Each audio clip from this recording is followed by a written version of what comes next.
Accounting Cycle Part 1 Exercises. Now, let's do a little bit of practice of our first and second steps in the accounting cycle. If you remember, the very first step is to identify and analyze a transaction. The second one is to record them into the journals. Now, before we record them to the journals, we need to record them into the accounts. And the accounts in our current example, we're going to use representation of T accounts. This is basically a graphic representation of each entry. Now we have here three entries, so three transactions. First one is a company purchases office supplies for 1,000 on account. Coffee beans for its coffee shop for $500 in cash, and received $700 of cash for previously made sale on account. Now you can pause this for a bit. Try to input because you already are familiar with how you're supposed to enter. So again, don't forget this side is the debit side, this is a credit side, and that goes for every other transaction, except if the asset, the debit side as a increasing side, the credit is a decreasing side. Whereas for accounts like account payable, which is a liability decreases from the debit side and increases on the credit side. So take a pause and try to do it by yourselves, and then unpause and we'll do it together. And now I hope that you have already paused it and did the exercises on your own. Even if you didn't do it well, it's fine. We will do it here now. A company purchases office supplies for 1,000 on account.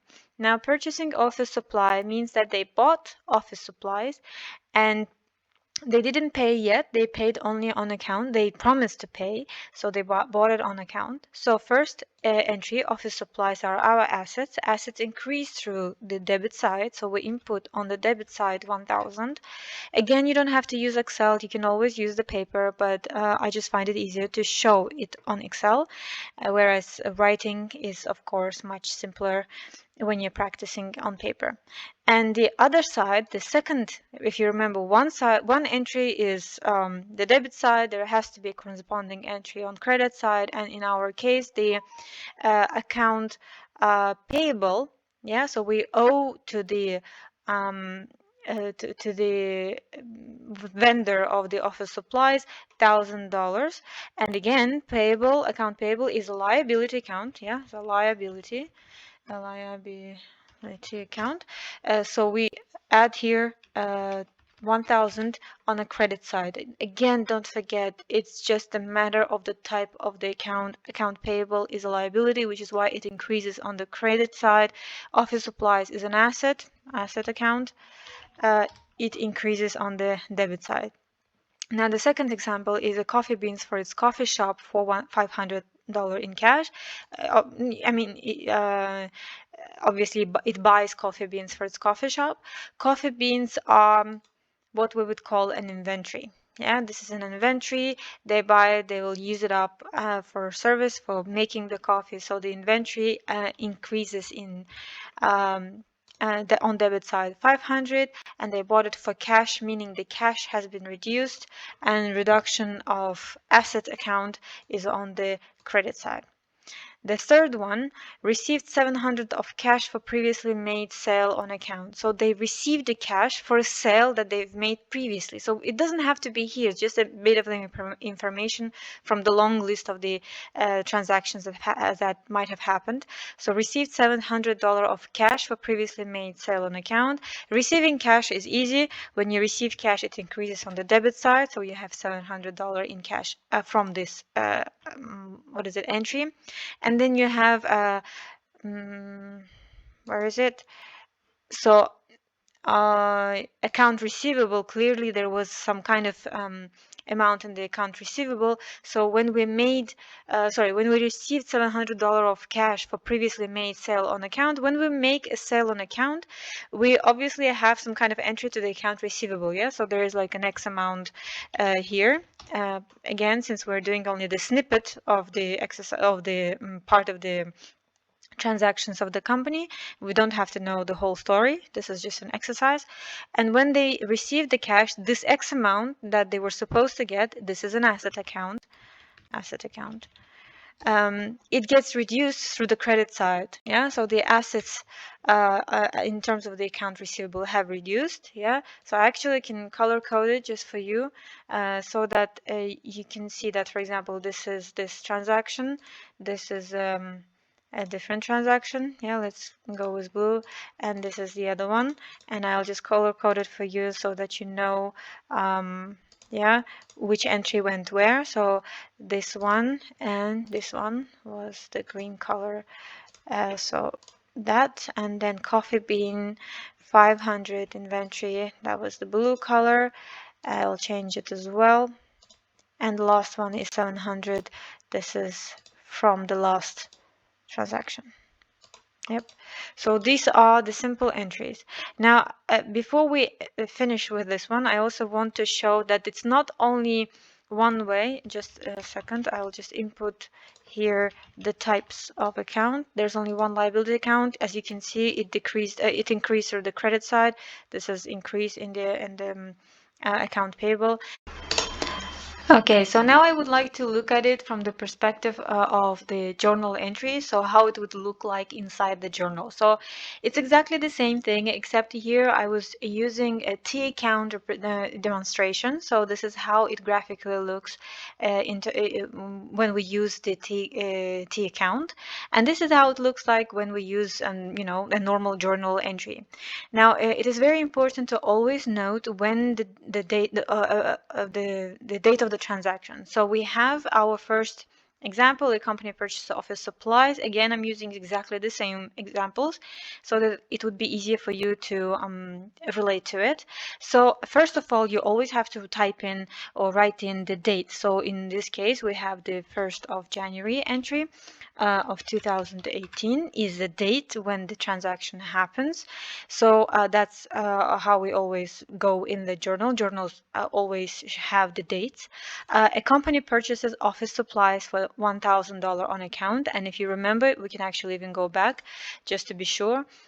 So the company purchase of office supplies for on account. So office supplies account and account payable are involved. So office supplies account increased, yes, through debit, and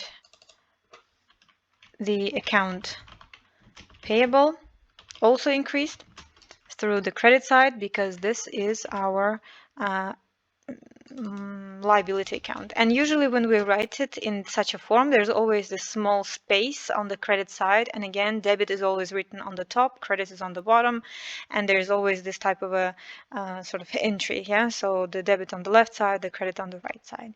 That's basically the first one, and here we usually write the description of the transaction. So for example, the company purchase office supplies, we can just actually write purchase of office supplies.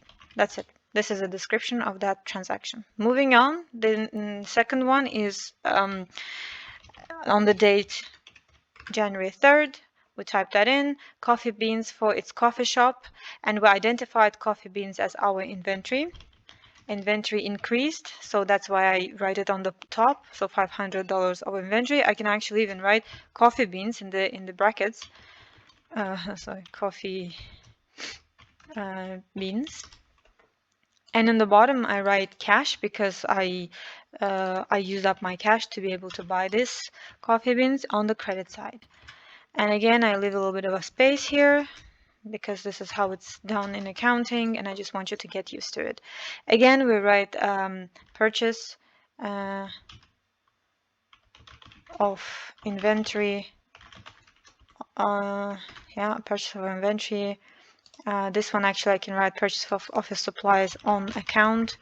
Yeah, and then the last one is the received 700 of cash for previously made sale on account. Again, I type in the date as always, the first thing to do. Received cash, so cash is a debit. Cash is debit 700, and previously made sale on account, it means that we sold something on account, we had an account receivable on debit side. Now that account receivable has reduced, so account receivable reduced because we received that cash, and so there's less left. So received payment for a sale made on on account, sorry. That's it. This is basically how we write it in a journal style. Yeah. So I would like to also show you how it looks like in the journal when we combine it into all one. So normally journal is not represented like this, right? So there's only one entry. Now we can always check out the transaction that has happened on January 1, and if there's only one, then it's what we're going to see. But normally the journal basically lists all of the transactions, and as you can see, I basically just copied one after the other, and usually in chronological order. They will appear in chronological order. You see both the account for debit and credit and the sums, and I put 3 dots here, meaning that there is going to be continuation of those transactions, so there's going to be more. And at the end, important thing to notice is that at the end, the total balance, again, debit and credit must be equal. That's the point of the double book keeping, entry bookkeeping, because it implies that you enter to 2 sides, meaning credit and debit, exactly the same amount. And eventually you're supposed to have 2 exactly same amounts on each side, debit and credit. This is how it looks like, pretty much overly simplified. And there is also one here that I would like to show. This is from the textbook. This is how, again, it looks like in a different form, not in Excel. This is a picture, as you can see. And again, we have these 2 accounts listed, one on the top of the other, the debit and credit side. And again, look at this, it's just going to sum into the equal totals. So just keep that in mind. This is all you need to know about the second step. This is the journalization, individual entry to each account, and then journalization. And I also have here in the first and 2 steps of the accounting cycle, and as you can see, I also put here the accounting equation and related to each of those, but we don't usually see that in our books in the accounting. We just do it for our studies to understand what we're doing and what kind of effect it has on our assets, liabilities, and equities. And I strongly encourage you to practice it in this way until you actually can automatically understand which account is of what type, equity, liability, or assets. And I will also post, you will see these following examples. And again, I encourage you to practice them and do them by yourselves. Good luck.